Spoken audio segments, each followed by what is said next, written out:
The cockpit door didn't slam. It didn't need to. The silence that followed was louder than metal. The captain's hand hovered over the latch, knuckles pale, jaw locked so tight the muscles trembled.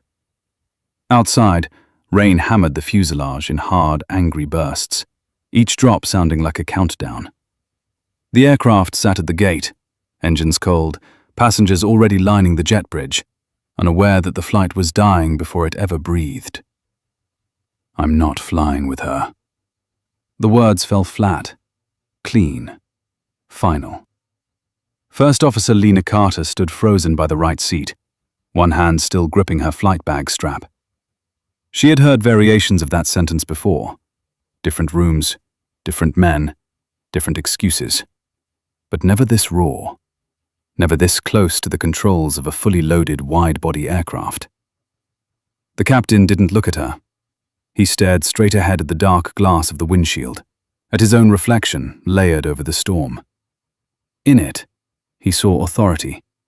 30 years of seniority. Thousands of hours. A career built on silence from people who learned early not to challenge him. "I don't feel safe," he added, voice steady, professional, weaponized. "This is my call." Lena swallowed. Her throat burned, not from fear, but from restraint. Her heart beat slow and heavy, like a drum behind thick walls. She had learned how to do that. Control the body, lock the face, breathe through the moment without giving anyone the satisfaction of reaction. "Captain," she said evenly, "I'm current, cleared, assigned by crew ops. If there's a concern, we follow procedure." He finally turned. One eyebrow lifted. A thin smile pulled at the corner of his mouth. "This isn't about procedure," he said. "This is about judgment." The word hung there. Judgment. It carried weight. History. 1,000 unspoken assumptions packed into 2 syllables. Behind them, the jump seat creaked as the senior flight attendant shifted. Marjorie Blake had been flying almost as long as the captain. She smelled the tension, the way sailors smell a storm before it breaks. Her fingers worried the edge of her tablet. Her eyes stayed down. Always down. "Crew boarding starts in 5 minutes, she said softly, as if volume alone could diffuse what was happening. The captain didn't answer. He reached up and flicked the seatbelt sign off, then on again. Click, click. The sound snapped through the cockpit like a warning shot. "I won't sign the release," he said. "No release, no flight."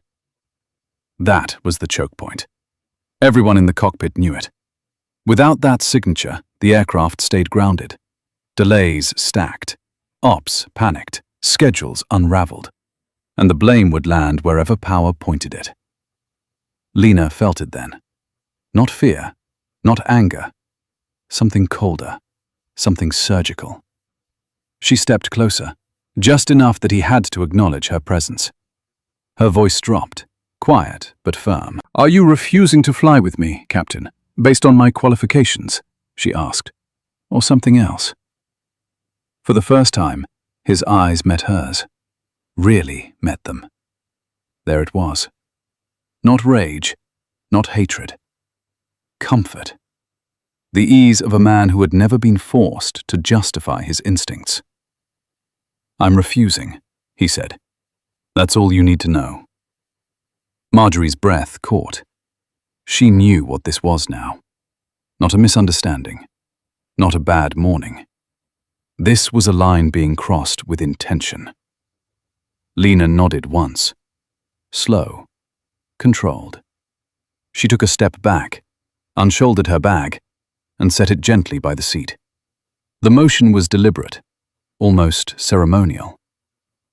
"Then I'm documenting this interaction," she said. "And I'm notifying management." The captain scoffed, a short sound, dismissive. "Do what you need to do," he said. "I'll be right here." She left the cockpit without another word.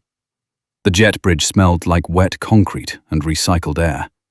Voices echoed, rolling luggage, the normal chaos of departure. Lena walked through it like a camera tracking shot, face unreadable, pulse steady. She stopped near the window, rain streaking down the glass, blurring the aircraft into a grey mass of metal and light. Her phone felt heavier than it should have. She didn't call crew scheduling. She didn't call human resources. She opened a secure contact list and scrolled past names that could end careers quietly, politely, behind closed doors. She stopped on one she hadn't used in weeks. Her thumb hovered. Then she pressed call. It rang once. Twice. Lena, a man's voice answered. Calm, alert, no small talk. What's wrong? She watched the rain. Watched a baggage handler pause to wipe his face with his sleeve. We have a captain refusing to release the aircraft, she said. He's invoking safety without cause, and he's making it clear why.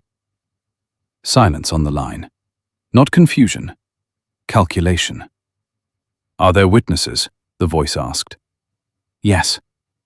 Is he aware you're escalating? Yes. Another pause, longer this time. Do not engage further, the voice said. Do not provoke. I'm dispatching oversight. You stay exactly where you are. Lena exhaled, slow.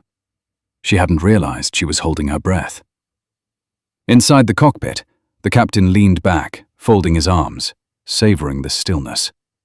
He had won these standoffs before. Ops would cave. Someone would be reassigned. The plane would go. It always did. Marjorie stood rigid by the jump seat, eyes fixed on the floor. Her mind raced. She knew the policies. She knew the training videos.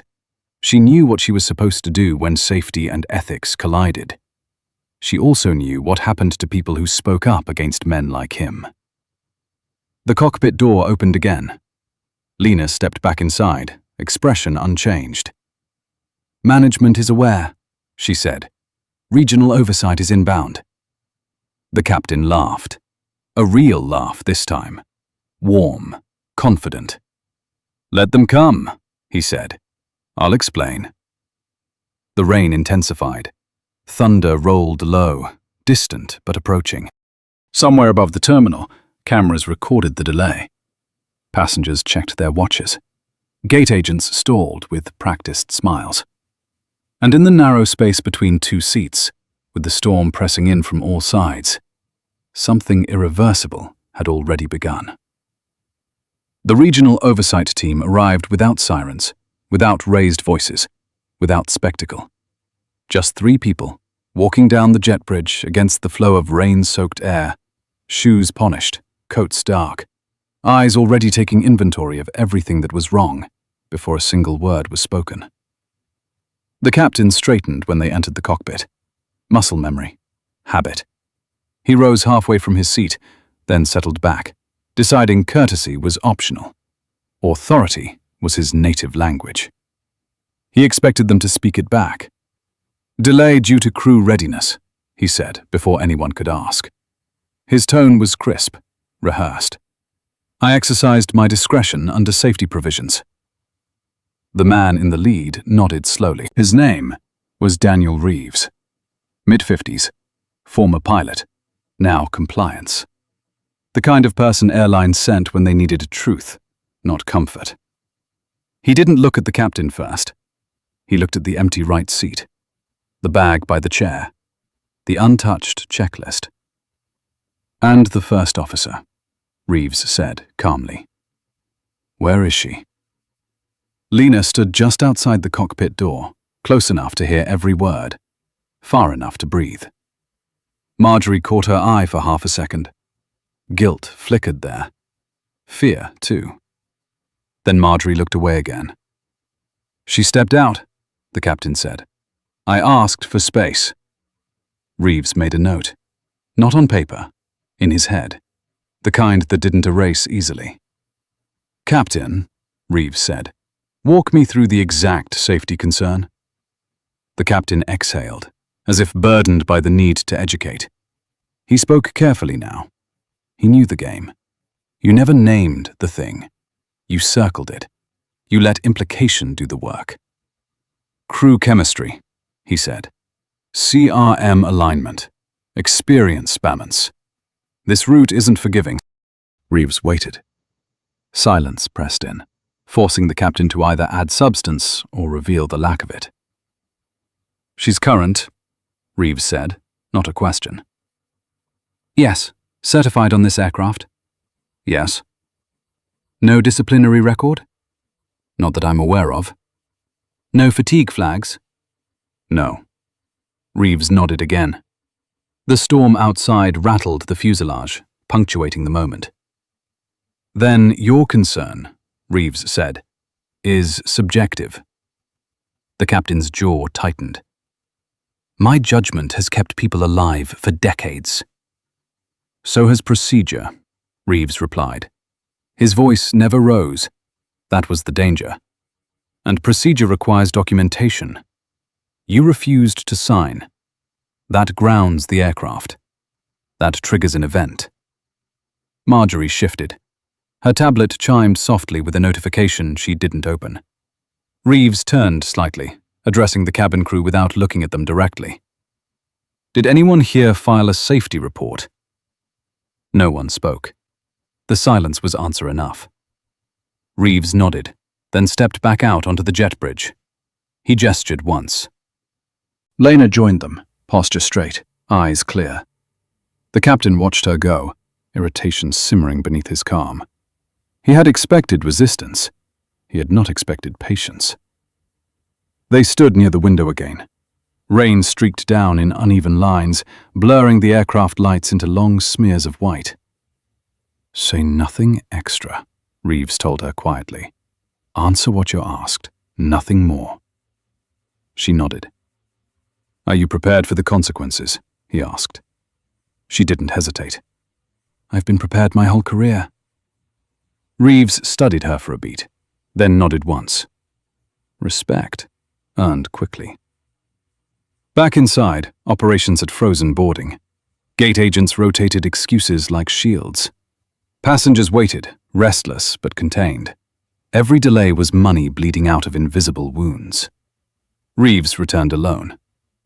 Captain, he said, pending review, you're being temporarily relieved of duty on this flight. The words landed heavy. The captain laughed again, sharper this time. Disbelief edged his voice. You can't be serious. I am. You're grounding me based on hearsay. I'm grounding you based on your refusal to comply with standard release procedure without documented cause. This is my aircraft.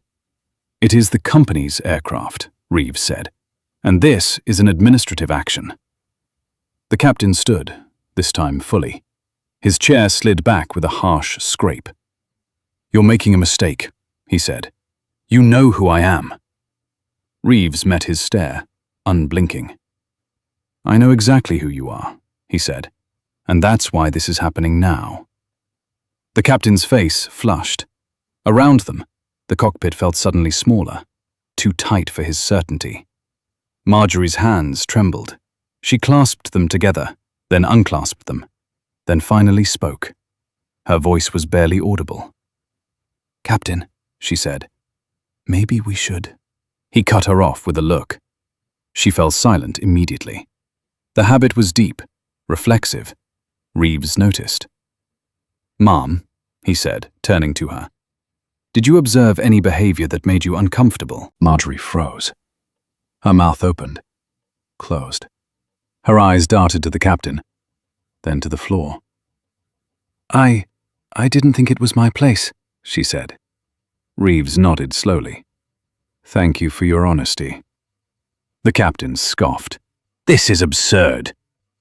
Reeves didn't respond. He tapped his earpiece once. Ops, he said. Initiate crew replacement. Captain relieved. First officer remains assigned. The captain's head snapped toward him. Absolutely not! Reeves held up a hand. This is not a discussion. For the first time, uncertainty cracked through the captain's composure. He looked around, searching for allies, for someone to validate his outrage. He found none. Lena stepped back into the cockpit, the space rearranging itself around her presence. The right seat was no longer empty. It was reclaimed. The captain stared at her, chest rising and falling. Words crowded his mouth. None came out clean. "This isn't over," he said finally. "No," Reeves replied. "It isn't." Security arrived quietly. No cuffs, no scene, just a firm escort and paperwork waiting on the other side of the door. The captain walked out stiffly, shoulders squared, refusing to look back. He told himself this was temporary, a misunderstanding. He had survived worse. As he disappeared down the jet bridge, the aircraft seemed to exhale. The new captain arrived 20 minutes later, calm, efficient. He shook Lena's hand without hesitation, met her eyes, treated her like a professional, because that was what she was. In the galley, Marjorie sat alone, staring at her tablet. The reflection showed her face older than she remembered. She replayed the moment again and again. The question, her silence, the relief that followed, and the shame. When the engines finally spooled and the aircraft began to push back, Lena closed her eyes for half a second, just enough to feel it. Not triumph, not revenge. Something steadier. Accountability. And somewhere in an office far from the gate, screens lit up, reports compiled, patterns began to emerge. This flight was not an anomaly. It was a fracture. And fractures, once exposed, had a way of spreading until the entire structure was forced to change. The captain's access badge deactivated before he reached the terminal. The soft electronic chirp at the security gate caught him off guard. He swiped again. Same sound. Denial without explanation. He stood there for a moment longer than necessary, rainwater dripping from his coat onto the polished floor, the realization settling in slowly, like a bruise forming under skin. Behind him, passengers flowed past in clusters, their conversations low, distracted, unaware that a long career had just slipped off its rails. In the operations suite, 2 floors above the gate, the mood was nothing like the storm outside. Screens glowed, maps pulsed. A quiet intensity filled the room as people moved with purpose that came from long habit and recent urgency. Daniel Reeves stood at the center, jacket off now, sleeves rolled, eyes moving between feeds. "Pull his last 12 months, Reeves said. "Not just incident reports, training notes, crew feedback, everything." A junior analyst hesitated. "Sir, that's a lot of data for one captain." Reeves didn't look up. "That's the point." Across the room, Lena sat alone at a narrow table, hands folded, posture perfect. From a distance, she looked calm. Close up, the tension was visible in the tight line of her jaw, the careful way she regulated her breathing. She'd learned not to fidget, not to give nerves a place to live. Her phone buzzed once. She didn't check it. Not yet. Reeves approached, lowering his voice. "You did exactly what you were supposed to do." She nodded. "I didn't do anything." "That's not true," he said. "You didn't make it easier for him." She met his gaze. There was a question there she didn't ask. He didn't answer it. Not yet. On the aircraft, the replacement crew settled in. The new captain moved through his checks with practiced efficiency, voice steady, no wasted motion. The cabin crew followed suit, relief evident in the way shoulders dropped, in the way voices softened. Except for Marjorie. She stood at the back of the galley, staring at her hands as if they belonged to someone else. The memory replayed again. The look, the question. The moment she chose quiet over right. She had justified it 1,000 times in her career. Chain of command, keep the peace, don't rock the aircraft. The justifications rang hollow now. She took a breath and stepped forward. "Captain," she said to the new pilot, her voice firmer than she felt. "There's something I need to report." He turned, giving her his full attention. "Go ahead." She hesitated only a second, then spoke. Not defensively, not emotionally, just fact by fact. What she had seen, what she had heard, what she had failed to do. As she spoke, something loosened in her chest. It wasn't forgiveness. It was honesty, and it burned on the way out. In the operations suite, the first pattern emerged. An analyst highlighted a cluster of notes on the screen. "These are peer evaluations," she said. "Anonymous but consistent. Same language, same complaints." Reeves leaned in. Read them. The analyst swallowed. "Dismissive of crew input. Resistant to CRM protocols. Uses safety discretion selectively." Reeves nodded. "Keep going." Another screen lit up. A timeline. Delays, reassignments, quiet transfers. Pilots who requested not to fly certain routes anymore. Names that stopped appearing on long-haul schedules without explanation. "People moved around him," Reeves said softly. "Not the other way around." Lena watched the data populate, her expression unchanged. Inside, something tightened. Not satisfaction. Recognition. This wasn't about one flight. It never had been. Her phone buzzed again. This time she looked. A single message. No greeting. No signature. "Proceed as planned. Stay available." She locked the screen. The aircraft lifted off smoothly, slicing through the rain into clear air above the clouds. From the cabin, the city shrank into a lattice of lights, distant and fragile. Applause rippled briefly, then faded into the low hum of flight.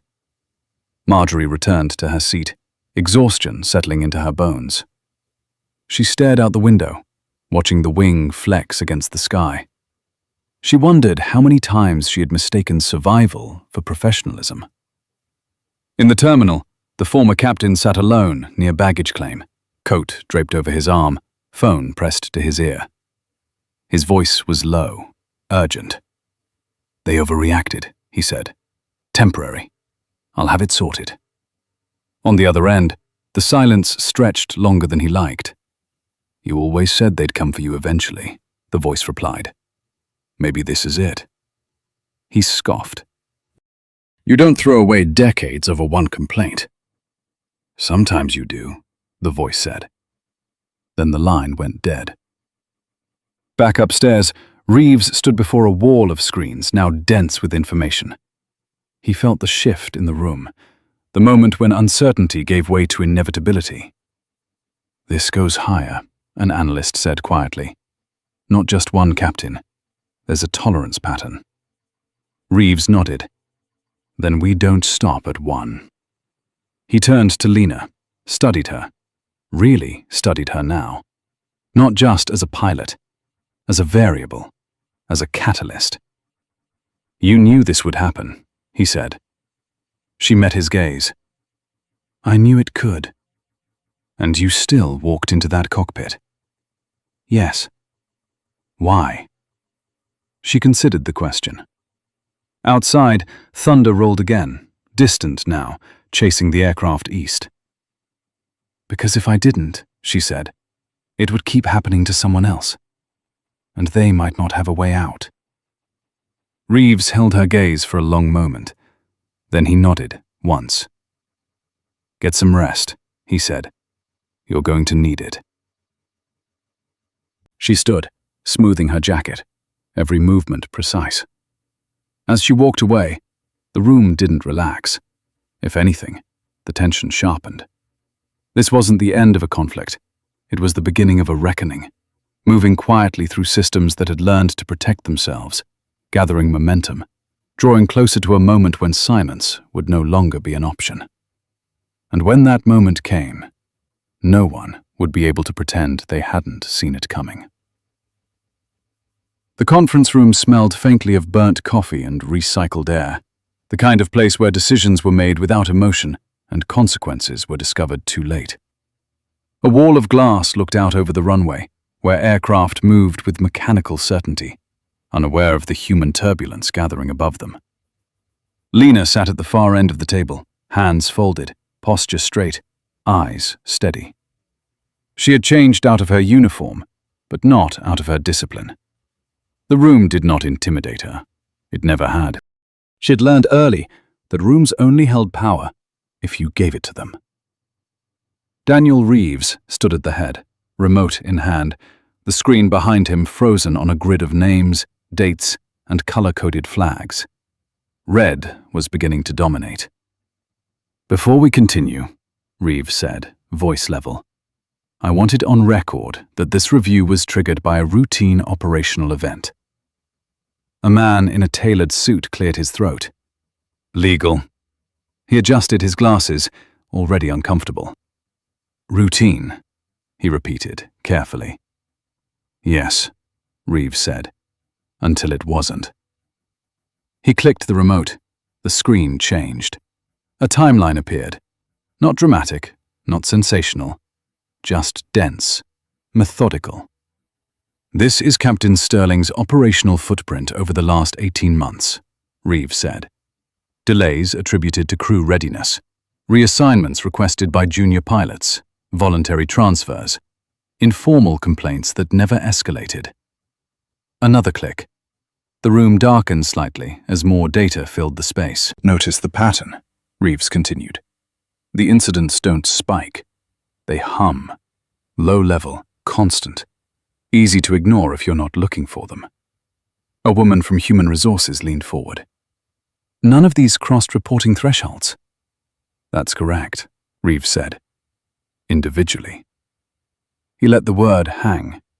Lena felt the shift then. The subtle recalibration that happened when people realized this wasn't about policy compliance anymore. This was about liability, about reputation, about a structure that had learned to absorb harm without showing cracks. "What about corroboration?" the legal counsel asked. "We can't move on inference." Reeves nodded. "We're not." He clicked again. Audio filled the room, distorted slightly, cockpit acoustics. A voice, calm, male, familiar. "I'm not comfortable signing off." Another voice, quieter, controlled. "Can you specify the concern?" A pause. "I don't have to." The audio stopped. No one spoke. Marjorie sat 2 chairs down from Lena, hands clasped tightly in her lap. Her face had gone pale. When she spoke, her voice surprised even herself. "I should have reported it," she said. Heads turned. "I should have filed a safety report the first time," Marjorie continued. "I didn't. None of us did. We normalized it." Reeves watched her carefully. "Why?" She swallowed. "Because every time someone pushed back, they disappeared. Routes changed, evaluations stalled, careers slowed. It was never written down, just understood." Silence returned, heavier now. Lena didn't look at Marjorie. She didn't need to. She had lived that understanding in different uniforms, different rooms, her entire adult life. The legal counsel leaned back, fingers steepled. "If this becomes public..." "It will," Reeves said. The man frowned. "You can't be sure." Reeves met his eyes. "You don't ground a senior captain without it leaking. The question isn't if, it's how much control we retain." Another executive shifted in his chair. "Operations. Numbers over narratives. We replace him. We move on." Reeves shook his head. "That's what we've been doing." The room stilled. Lena felt her phone vibrate against her thigh. Once, then again. She ignored it. "What do you recommend?" someone asked. Reeves didn't answer immediately. He looked out through the glass at the runway, at the aircraft moving like clockwork, at the illusion of order. "I recommend we stop pretending this is isolated," he said. And I recommend we stop protecting people who learned how to hide inside the system." The words landed hard. Marjorie closed her eyes. For the first time since the flight, she felt something close to relief. Fear still sat in her chest, but it had company now. Resolve.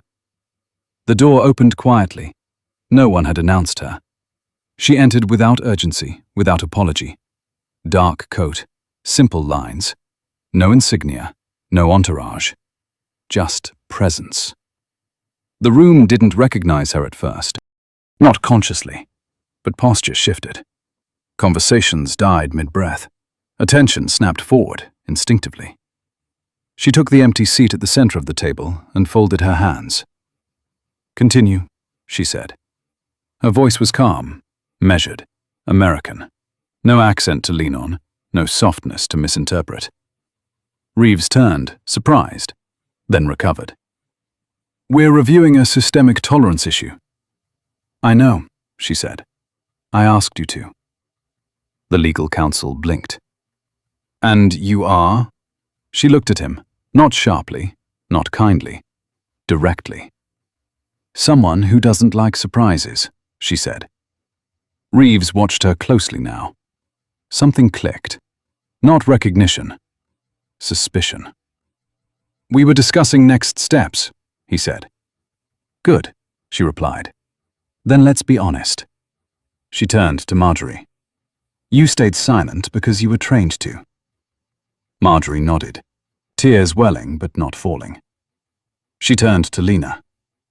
"You spoke because you knew the cost of not speaking was higher." Lena met her gaze, held it. Something unspoken passed between them. The woman leaned back slightly. "This company didn't fail overnight," she said. "It failed quietly, in increments, through exceptions that became norms." No one interrupted her. "We can suspend people," she continued. "We can terminate contracts. We can settle claims. Or we can do the harder thing." Reeves asked the question no one else would. "Which is?" She smiled faintly. Not warmth, recognition of the weight. "We expose the pattern," she said, "and we own it before someone else does." The legal counsel stiffened. "That could be catastrophic." She nodded. "Or cleansing." Silence stretched. Outside, an aircraft lifted off, engines roaring, wheels retracting, disappearing into cloud. The woman stood. "Prepare a full report," she said to Reeves. "Unredacted. I want names, timelines, missed opportunities." She turned to Marjorie. "You'll file your report. Today." Marjorie nodded, tears finally spilling, relief breaking through fear. She turned to Lena last. "Get some rest," she said. "Tomorrow will be louder." Lena inclined her head. Respect acknowledged. As the woman walked out, the room exhaled collectively, as if a pressure system had shifted without warning. Reeves watched the door long after it closed. "That wasn't oversight," the legal counsel said quietly. Reeves didn't answer. He knew. And somewhere deep within the structure of the company, old assumptions began to fracture. Hairline cracks spreading under weight they could no longer bear. The storm wasn't over. It was just changing direction. The building woke before dawn, lights flickering on floor by floor, as if the structure itself sensed what was coming. In the executive wing, glass walls reflected a city still half asleep, streets slick with the memory of rain, the sky the dull gray of unfinished business. Lena arrived early. She always did. Not because she was asked to, because waiting made her feel small, and she refused to feel small today. She took a seat near the back of the long conference table, the one that made people feel farther from power than they actually were. She placed her phone face down. She breathed. Once. Twice. The room filled slowly with people who had learned to read tension as currency. Daniel Reeves entered last, carrying nothing but a slim folder. He set it down without opening it, a quiet signal that this meeting was not about paperwork. It was about decisions. "Before we begin," he said, "I need to clarify scope." A man from operations frowned. "We're here about one captain." Reeves looked at him steadily. "We're here about a system." A murmur moved through the room. Not disagreement, concern. The legal counsel leaned forward. "We've reviewed the initial findings. We have enough to justify removal from active duty. Termination is defensible, but risky." "Risk is inherent," Reeves said. "Avoidance is what got us here." The man bristled. "We're talking about precedent." "Yes," Reeves replied. "Exactly." Lena listened, her expression neutral, her attention sharp. She tracked every shift in tone, every hesitation. These were people accustomed to managing narratives, not confronting them. She recognized the pattern. Delay, dilute, defer. The door opened again. The woman from the night before entered, this time without ambiguity. The room didn't freeze. It tightened. Chairs straightened, spines aligned. Authority recognized itself without introduction. She didn't sit immediately. She stood at the head of the table, hands resting lightly on the back of the chair, eyes moving across the faces assembled there. She took them in as a whole before she spoke. "I've read the summaries," she said. "They're thorough. They're careful. They're incomplete." The legal counsel stiffened. "We're still gathering, I know," she said. "That's the problem." She sat. "Captain Sterling's conduct is indefensible," she continued. "But if we frame this as an isolated failure, we're lying to ourselves. And eventually, to the public." Operations shifted in his seat. "We're not equipped for a cultural reckoning." Her gaze moves to him, unblinking. "You're not equipped to avoid one." The room went quiet. Reeves opened his folder now. Inside were transcripts. Not dramatic, mundane. A pattern of language that grew unmistakable once seen together. "This is from exit interviews," he said. "Junior pilots, cabin crew.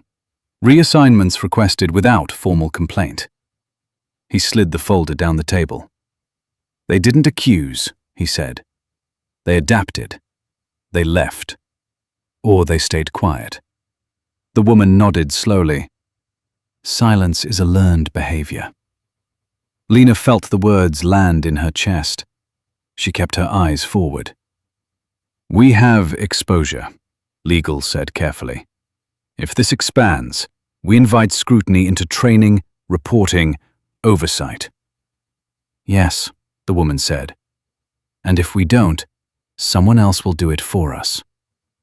With less context and more anger. Operations exhaled sharply. "What are you proposing?" She leaned forward. "Immediate action." The word immediate shifted the air. "We suspend Captain Sterling pending full investigation," she said. "Effective now, not as a gesture, as a signal." Legal opened his mouth. "We also suspend the crew members who were present," she continued. "Not as punishment, as protection, with pay, with counsel, with the message that silence is not neutrality." Marjorie's name appeared on the screen. Lena saw her shoulders tense, then square. Fear met with resolve. "And we appoint an independent review panel," the woman added. "External, no internal filters." Operations shook his head. "This is going to get out." "Yes," she said again. "On our terms." A pause followed. Not because anyone disagreed, because they understood the weight. Lena's phone vibrated once. She ignored it. Reeves watched the woman closely.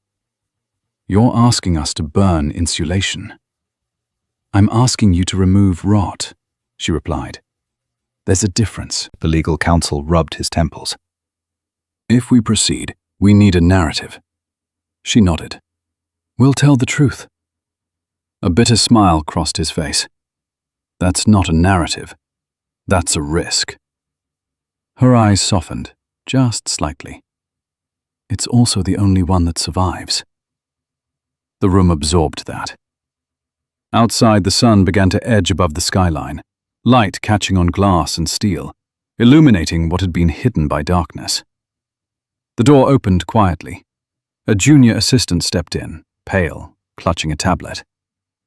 "I'm sorry to interrupt," she said, voice tight, "but the media desk just flagged something." The woman held up a hand. "Say it."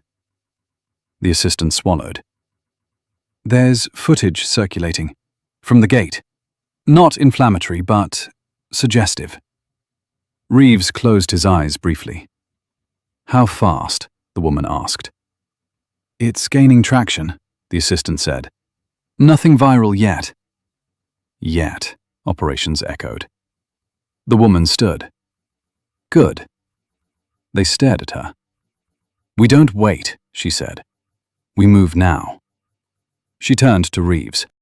"Draft the suspension notices. To legal. Prepare disclosure language. No hedging. To operations. Ground the aircraft for a crew swap if needed. Safety first. Always." Then her gaze found Lena. "You," she said, voice steady. "Walk with me." They left the room together, the glass walls swallowing the murmurs behind them. In the hallway, away from the others, the woman slowed. The hum of the building filled the space between them.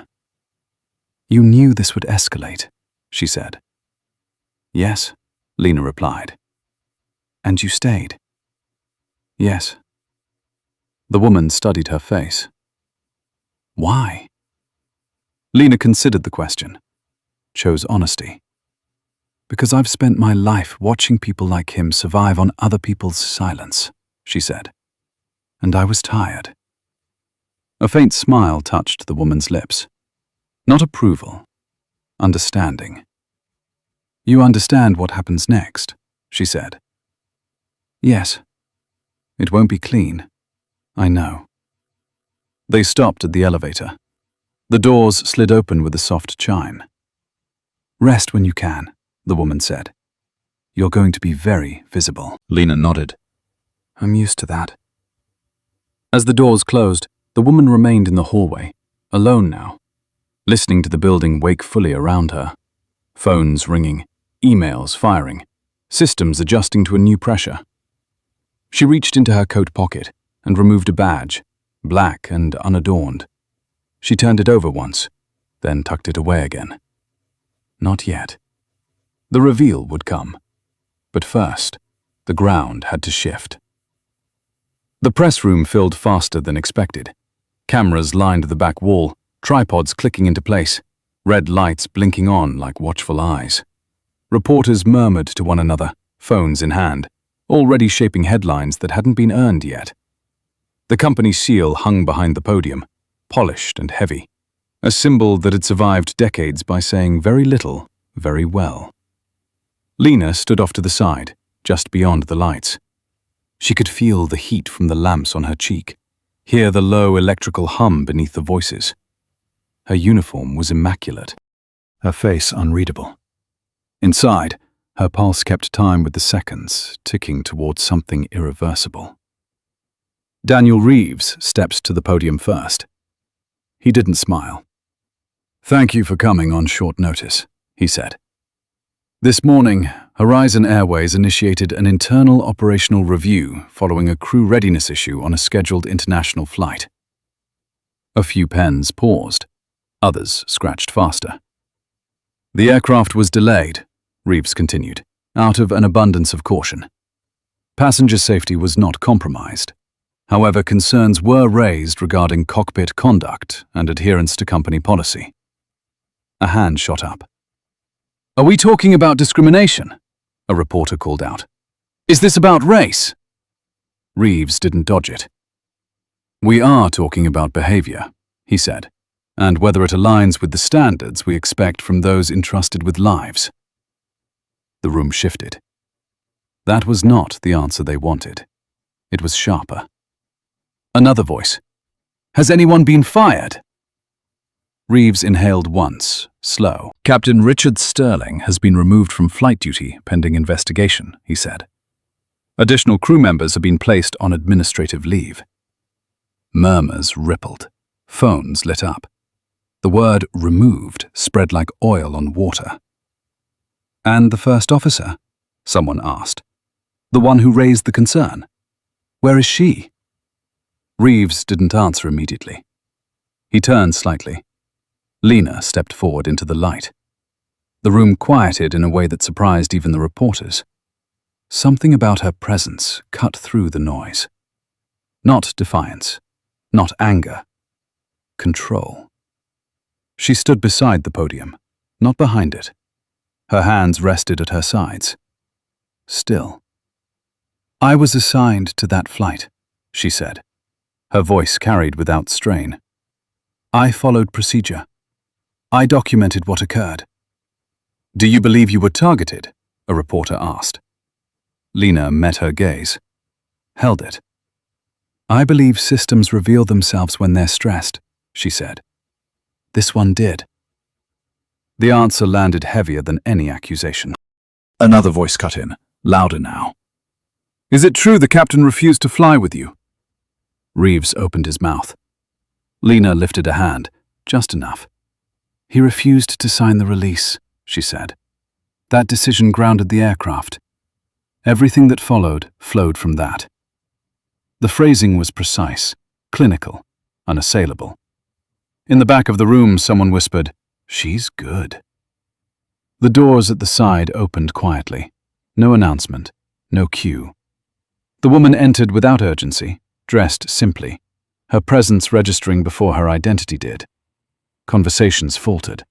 A few heads turned, then more. The room recalibrated around her like metal around a magnet. She didn't look at the cameras. She looked at Lena. A single nod passed between them. The woman stepped to the podium and placed her hand lightly on its edge. Reeves moved aside without comment. "My name is Claire Vance," she said. The name rippled. Some recognized it instantly. Others felt the weight before understanding why. "I am the Chief Executive Officer of Horizon Airways." The room erupted. Questions overlapped. Voices rose. Cameras zoomed. The air vibrated with urgency. Claire waited. She didn't raise her voice. She didn't smile. When the noise subsided enough to breathe, she spoke again. "For the last several months, I've been overseeing a company-wide review of operational culture," she said. "Not from a distance, from inside." Her eyes moved briefly to Lena, then back to the room. "The event that delayed this morning's flight was not planned," Claire continued, "but it was not unexpected." A reporter leaned forward. "Are you saying this was a test?" "I am saying," Claire replied, "that when pressure is applied, truth surfaces." Silence settled. Not complete, but attentive. Claire's voice sharpened. "Aviation depends on trust," she said. "Trust in systems, trust in procedure, trust between crew members. When personal bias overrides professional responsibility, that trust fractures." She paused. "Let it land." "The captain involved did not fail because of a single decision," she said. "He failed because of a pattern. And patterns are never owned by one person alone." Marjorie watched from the side aisle, heart pounding. The words struck deep. They were not cruel. They were exact. "We are taking decisive action," Claire said. "Not performative. Structural." A hand shot up. "Are you firing the entire crew?" Claire's gaze locked onto the reporter.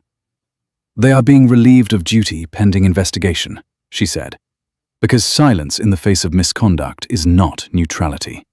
It is participation." The room stilled. Lena felt the weight of it then. Not vindication. Responsibility. Another reporter shouted, "Is this about politics?" Claire's jaw tightened just slightly. "This is about safety," she said, "and dignity. and whether we mean the words we print in our training manuals. She stepped back from the podium. Horizon Airways will release a full report, she said, unedited. We will own our failures, and we will correct them. She turned toward Lena. And this officer, Claire added, will continue to fly, because competence does not need permission. The cameras swung. Flashbulbs burst. Lena stood still. She did not nod. She did not smile. Her eyes glistened, just barely, then hardened again. She had not asked for this moment, but she would carry it. In the terminal below, Richard Sterling watched the press conference on a muted screen, the image fractured by reflections of passing travelers. His name crawled across the ticker. Removed. Investigated. Pattern. He felt the ground tilt beneath him. Not anger now. Something colder. Realization. The company had not turned on him. It had moved past him. Back in the press room, Claire stepped away from the lights. Reeves fell into stride beside her. That was clean, he said. It needed to be, she replied. Lena followed a step behind, the noise fading as doors closed, the world narrowing again to quiet hallways and polished floors. Claire stopped. She turned to Lena fully now. You did what you were trained to do, she said, and what many don't. Lena met her gaze. Thank you, she said. Claire shook her head. This isn't gratitude. It's acknowledgement. She paused. And it's not over. Lena nodded. She already knew. Behind them, the building hummed louder, systems adjusting, old assumptions shedding under new weight. Outside, aircraft continued to rise into the sky, each one held aloft by trust rewritten in real time. The reveal was done. Now came the reckoning. The fallout didn't arrive all at once. It seeped in through inboxes, boardrooms, training centers, and quiet kitchens where uniforms hung untouched. It came in whispers before headlines, in pauses before responses, in the way people stopped lowering their voices when certain names were mentioned. Captain Sterling's suspension became termination within days. Not announced, logged, processed, clinical. The company statement avoided adjectives, facts only. A pattern of conduct inconsistent with operational standards. A breach of trust. The kind of language that didn't argue. It concluded. But the crew was still under review, and that was where the pressure gathered.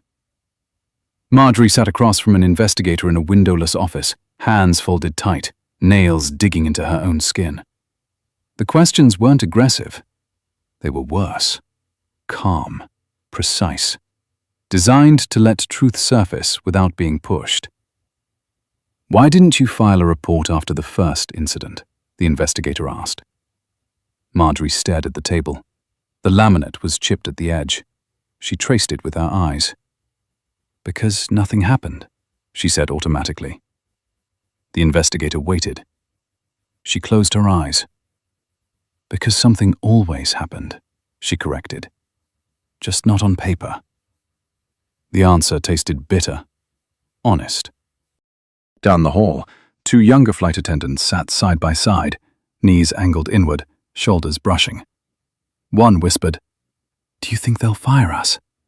The other shook her head, but there was no certainty in it, only hope shaped like denial. In another building across town, the union convened an emergency session. Fluorescent lights buzzed overhead.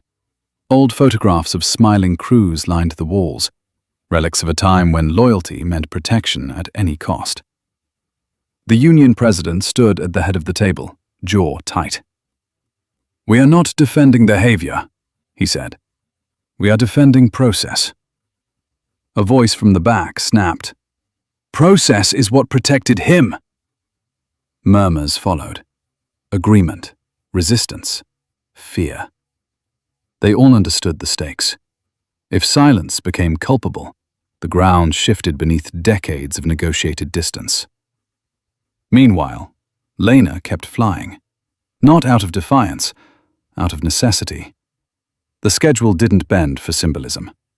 She moved through terminals with a new weight on her shoulders, not celebrity, expectation. Crew members watched her differently now. Some with admiration, some with caution. A few with resentment they didn't bother to hide.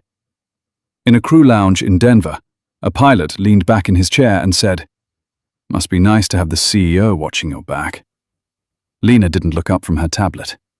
"Must be exhausting," she replied, thinking that's why. The room went quiet. Claire watched it all from a distance she controlled carefully. She didn't intervene publicly, not yet. The system needed to reveal itself fully. Pressure exposed truths that policies never could. She met with regulators, with safety boards, with training leads who had learned to speak in compliance language. She listened. She asked questions that didn't accuse, but demanded clarity. "Show me where a first officer is empowered," she would say. They showed her diagrams, charts, manuals. She would nod, then ask, "Now show me where it actually happens." Silence followed more often than answers. The investigative report took shape slowly, not because evidence was scarce, because it was everywhere, embedded, normalized, written off as personality clashes and generational friction. When the draft landed on Claire's desk, it was thicker than expected. She read it alone, late into the night, city lights blinking through the glass like a restless conscience. Names appeared. Not villains, participants. People who had looked away. People who had learned when to stop asking. She closed the file and sat back, hands pressed flat against the desk. This was the part no one applauded. The next morning, she called Lena into her office. No cameras, no aides. Just two women seated across from each other, the air between them steady. "You're still flying," Claire said. "That won't change." Lena nodded. "But I need you to understand something," Claire continued. "This story will not stay clean. People will rewrite it. Some will make you a symbol. Others will make you a problem." "I know," Lena said. Claire studied her face. "Why are you still here?" The question wasn't rhetorical. Lena took a moment. She chose her words carefully. "Because if I leave, the message becomes about me. And it's not. It's about what happens when someone speaks and the system listens." Claire nodded once. Decision confirmed. That afternoon, the company released the report, unredacted. It landed like a shockwave. Headlines didn't scream. They analyzed. Commentators argued. Former employees came forward with stories that echoed the same patterns in different voices. Training programs were halted, rewritten, rebuilt. Reporting channels were overhauled. Anonymity strengthened. Protections clarified. And quietly, without announcement, entire leadership tracks were reconsidered. In the crew lounge at JFK, Marjorie read the report on her tablet, tears slipping down her face. Not because she was named, because she was seen. She filed her report, fully, finally. The younger attendants followed. The union released a statement. Careful, defensive. Then another, less so. Language softened. Responsibility acknowledged. It wasn't enough for some. It was more than expected for others. Lena flew into London that night. Smooth crossing, clear skies. She sat in the right seat, watching the lights of the city rise beneath them like constellations rearranging. The captain beside her spoke quietly during cruise. "You changed something," he said. She didn't answer right away. "No," she said finally. "I stopped pretending it wasn't already broken." When they landed, applause rippled through the cabin. Not loud, not performative, genuine. She closed her eyes for a moment and let it wash over her. Not pride. Release. Back home, Claire stood at her window, city humming below, phone pressed to her ear. "Yes," she said. "Proceed." She hung up and allowed herself a single breath of stillness. This was not a victory. It was a correction. And corrections, if left unattended, always drifted back toward error. She turned back to her desk, to the next file waiting patiently under the lamp. The horizon outside was clear, but the air was thinner now, and everyone could feel it. The first lawsuit arrived on a Tuesday, thin as a blade and just as sharp. It didn't accuse, it implied. Wrongful suspension, hostile environment, reputational damage. The kind of language that tried to turn gravity itself into a matter of opinion. Claire read it twice, then placed it face down on her desk. "Expected," she said. Daniel Reeves stood across from her, hands clasped behind his back. "They're testing boundaries, seeing how much noise they can make." "They'll make more," Claire replied. "Let them." Outside her office, the company felt different now. Quieter, but not calmer. Like a forest after a controlled burn. Some growth gone, some roots exposed. People walked more carefully, eyes lingering on signs they had once ignored. Lena felt it every time she stepped into a terminal.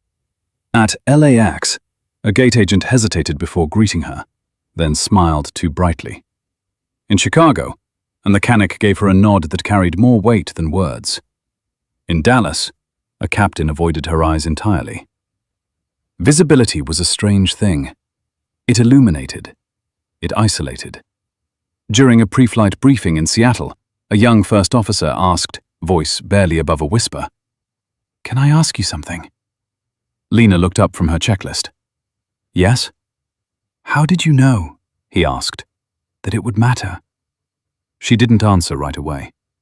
The rain streaked down the window beside them, blurring the tarmac into silver lines. "I didn't," she said. "I knew it wouldn't if I stayed quiet." The words followed her long after the flight lifted. The second lawsuit was louder, a class action threat. Allegations of systemic failure turned back on the company itself.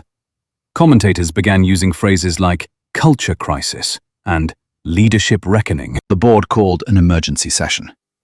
This time, there was no coffee, no pleasantries, just tension wrapped in suits. "We're bleeding goodwill," one director said. "Stock hasn't dipped yet, but it's nervous." "Goodwill earned through silence is debt," Claire replied. "It always comes due." Another voice cut in. "We can't be seen as targeting veterans." "We are targeting behavior," Claire said. "Longevity doesn't convert misconduct into tradition." A pause. Heavy. Measured. "We need a face," someone said.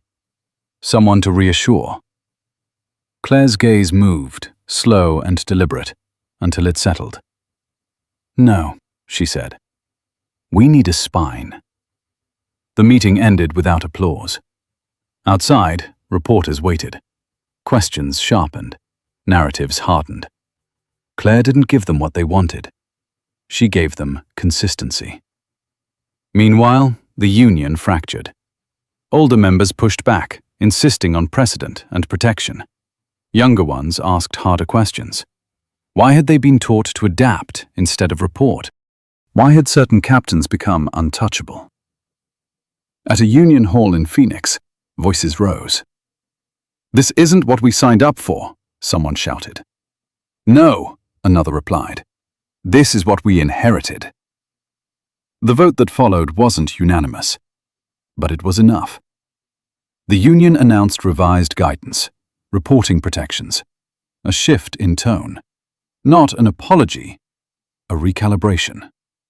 Sterling watched it all from a rented apartment miles from the airport. The television stayed on, muted. He read headlines like strangers reading his obituary. He told himself the story was incomplete, that context would save him, that time would soften edges. But time did not come. A former colleague declined his call. Then another. His name became inconvenient. Toxic. The system he had relied on moved forward without him, gears grinding smoothly over the space he once occupied. In Denver, Marjorie received the email confirming her status. Cleared. Retained. Required to complete training and mentoring. She sat at her kitchen table for a long time, hands wrapped around a mug gone cold. Relief washed over her, followed by something heavier. Responsibility. She showed up early to her first session, sat in the front row, spoke when asked, listened harder when she wasn't. Change, she learned, wasn't loud. It was repetitive. Lena landed in Boston on a clear evening, the city glowing gold beneath them. As passengers deplaned, an older woman paused beside her. "I saw you," she said softly. "On the news." Lena tensed slightly. The woman smiled. "My daughter flies cargo. She doesn't talk about it much, but I think you made it easier for her." Lena felt her throat tighten. She nodded once. "Thank you." That night, she lay awake in a hotel room, city noise drifting up from the street. Fatigue pressed into her bones, deeper than jet lag. This wasn't a sprint. It was a migration. Slow. Unforgiving. Her phone buzzed. A message from Claire. Short. "Tomorrow, 8 in the morning." The boardroom felt different this time. Less defensive. More exposed. Claire stood at the head, not seated. Lena sat near the end, a deliberate choice. Witness, not centerpiece. "We're entering phase 2, Claire said. A director frowned. "Phase 2 of what?" "Correction," Claire replied. She clicked a remote. The screen lit with a simple statement. "Zero tolerance does not mean zero humanity." "We will not purge," Claire said. "We will rebuild. With accountability, training, mentorship, rotational leadership reviews, independent oversight. Not flashy, not viral. Effective. And if we don't," she added, "we will face this again." Louder. Silence. Then nods. Afterward, in the hallway, Lena approached Claire. "You didn't have to keep me involved," Lena said. Claire looked at her. "I did." "Why?" "Because culture doesn't change from the top alone," Claire said. "It changes when the people who felt the fracture help shape the repair." Lena absorbed that. The weight. The trust. Outside, a plane roared overhead, cutting across the sky with practiced certainty. The lawsuits would continue. The headlines would evolve.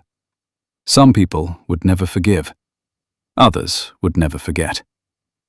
But the system was moving, not away from the damage, through it. And for the first time in a long while, the air felt honest. The hearing room was smaller than Lena expected. No grand chamber, no flags draped for effect. Just a long table, microphones fixed in place, nameplates aligned with quiet precision. Fluorescent lights hummed overhead, flattening everything into the same unforgiving shade of truth. This was where narratives went to die. Lena sat at the witness table, hands folded, spine straight, eyes forward. She had flown in before dawn, landed on muscle memory alone, showered in a hotel room that smelled faintly of disinfectant and old carpet, and arrived early because control began with timing. Across the room, attorneys arranged their papers like armor.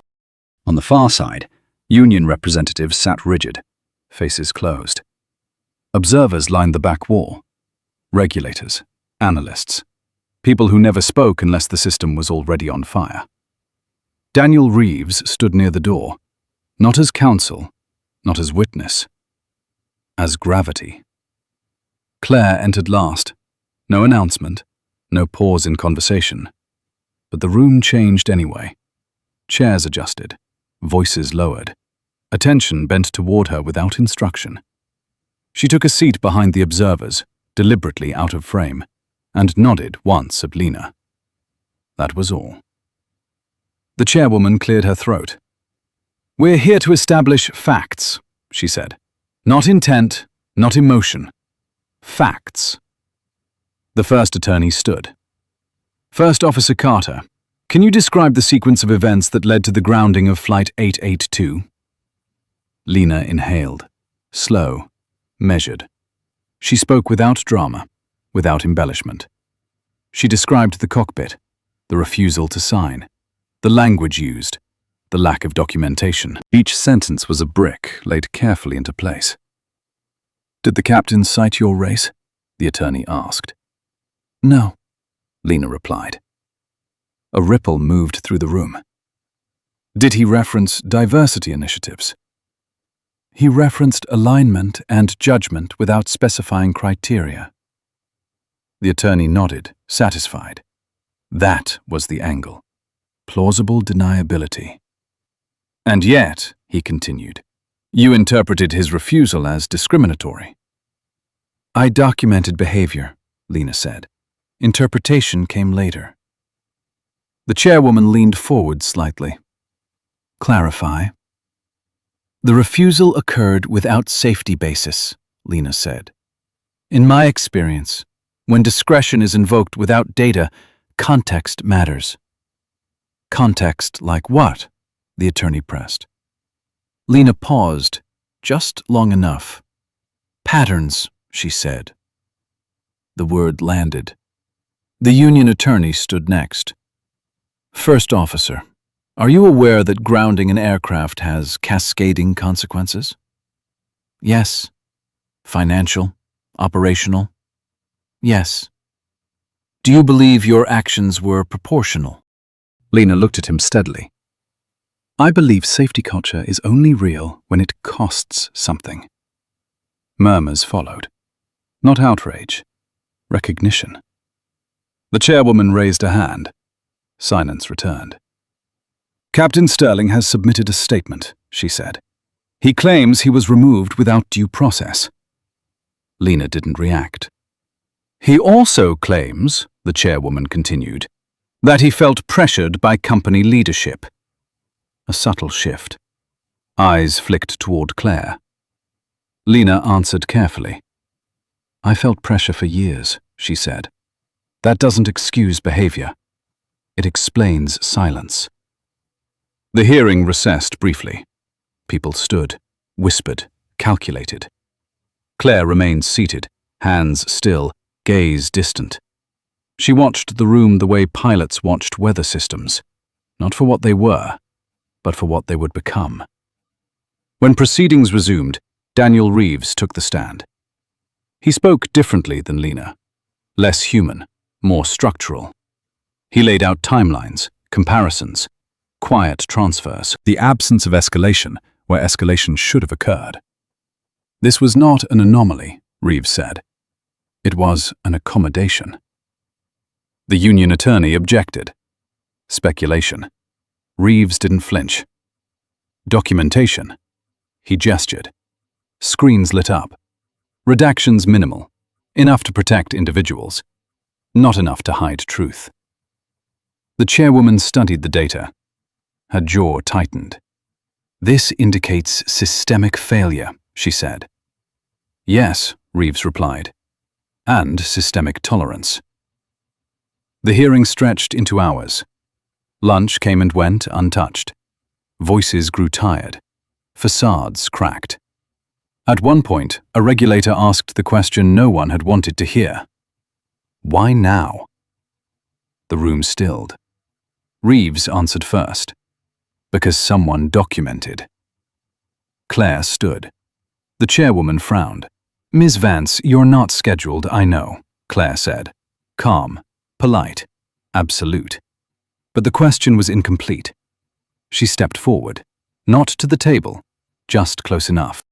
"Why now?" she repeated.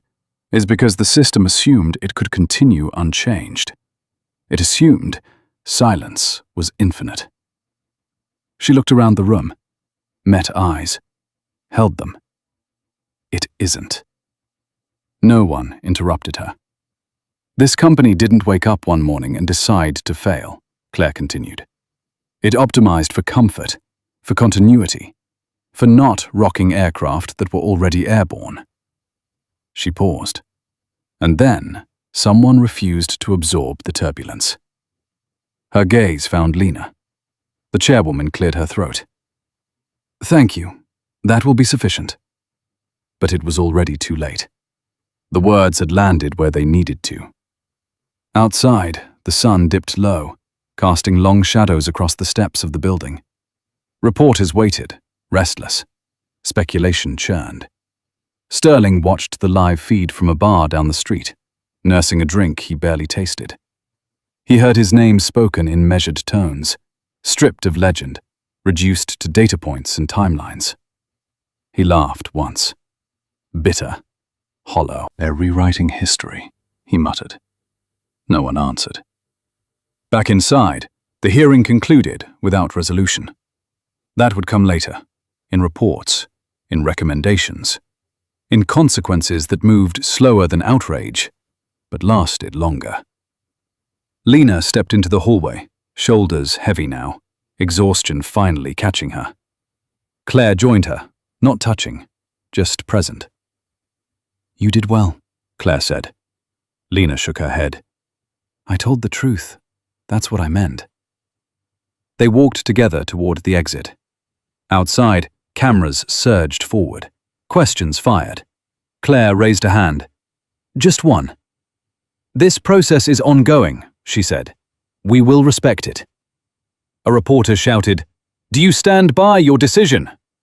Claire didn't hesitate. "Yes." Another voice. "Even if it costs you." Claire's eyes hardened. Especially then. They moved through the crowd, into waiting cars, into the city's noise and heat. That night, Lena lay awake again. The ceiling fan whirred softly above her. Her body ached. Her mind raced. She thought of the cockpit, the silence, the moment she chose to document instead of disappear. She thought of Marjorie, of the younger pilots watching quietly from the edges. She thought of the cost. And she understood something then, with a clarity that cut through fatigue. This wasn't about winning. It was about refusing to lose yourself. Outside her window, a plane crossed the sky, lights blinking against the dark. It flew straight, and so would she. The runway lights blurred into long white veins as the aircraft rolled forward, engines humming with a steady confidence that felt earned, not assumed. Lena sat in the left seat now, hands light on the controls, eyes forward, breathing slow. The cockpit felt different than it once had. Not quieter, clearer. Like a room after the windows had finally been opened. The city behind them receded into darkness as the nose lifted. Gravity loosened its grip. The aircraft climbed cleanly, slicing through a sky that held no storms tonight. For a moment, just a moment, Lena allowed herself to feel it. Not triumph, alignment. Beside her, the captain spoke softly, reading off the climb checklist. His voice was calm, unremarkable, exactly as it should be. Professional, present. Nothing to dominate, nothing to prove. Down in the cabin, the lights dimmed. Passengers settled. A child pressed his face to the window, eyes wide as the ground fell away. Somewhere in row 14, an older woman clasped her hands together and whispered something like a prayer, or maybe gratitude. No one knew the full story. They didn't need to. They only needed to arrive safely. Weeks had passed since the hearing, since the headlines peaked and then thinned, since names stopped trending and started meaning something else. The world had moved on, as it always did. But inside the company, motion continued in quieter ways. Training rooms filled with new voices, not louder ones, braver ones. Reporting channels lit up, not with accusations, but with clarity. Patterns once dismissed as personality conflicts were finally called what they were: choices. Marjorie no longer walked with her eyes down. She stood straighter now, spoke sooner. Her laugh returned, tentative at first, then stronger. She mentored younger attendants with a firmness that carried care instead of fear. When asked why she stayed, she answered honestly, because leaving would have been easier. The union rewrote its guidance, slowly, carefully, without fanfare. Meetings grew louder before they grew quieter. Old assumptions were challenged. Some men walked out. Others stayed and listened, uncomfortable and necessary. Sterling's name appeared once more in a regulatory report, stripped of narrative, reduced to findings and conclusions. The story ended there, not with spectacle, but with finality. He became a footnote, a reference point, a warning without drama. Claire stood at the edge of it all, refusing the temptation to narrate her own role. She attended fewer panels, declined interviews that wanted redemption arcs. She focused on systems, on incentives, on what happened after the applause faded. In private moments, she reread the early reports, not out of guilt, but vigilance. Rot had a way of returning when attention drifted. She didn't intend to drift. The company's culture didn't transform overnight. It recalibrated, slowly, painfully, in small decisions made when no one was watching. That was where change lived. At 30,000 feet, the aircraft leveled off. The seatbelt sign chimed softly. Lena glanced at the instruments, then out into the darkness ahead. Stars scattered across the windshield, distant and indifferent. She felt small beneath them, and steady within herself. Her mind drifted back to the moment it had begun. The refusal, the silence, the choice to document instead of disappear. She remembered the weight in her chest then, the uncertainty. How easy it would have been to step aside, to let someone else absorb it. She wondered how many had done just that, how many still would. But she also thought of the messages that came quietly now, from junior pilots, from mechanics, from people who never asked for attention, only space to do their jobs without being diminished. They didn't thank her. They told her what changed. That mattered more. The captain beside her broke the silence gently. "Smooth air tonight." "Yes," she said. "It is." Hours later, as the aircraft descended toward its destination, the first hint of dawn touched the horizon. Not dramatic, just enough light to separate sky from earth. The runway lights waited below, steady and precise. Lena guided the plane in, hands firm, mind clear. The wheels kissed the ground with practiced grace.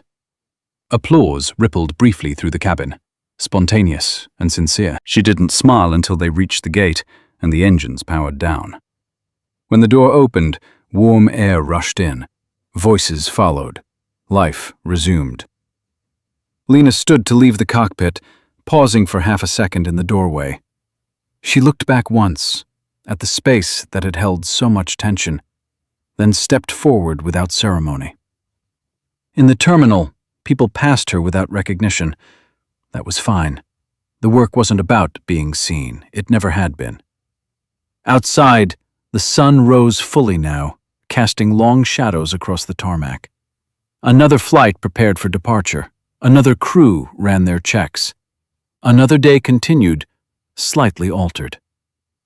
Lena adjusted her bag on her shoulder and walked on, posture easy, pace unhurried. She knew what waited ahead would not always be smooth. Resistance never vanished completely. But neither did courage. Somewhere above the noise, an aircraft lifted into the sky, steady and sure, carried by systems that were finally learning to honor the people inside them. If this story stayed with you, take a second to like the video, subscribe to the channel, and share your thoughts below with 3 simple words. Speak your truth.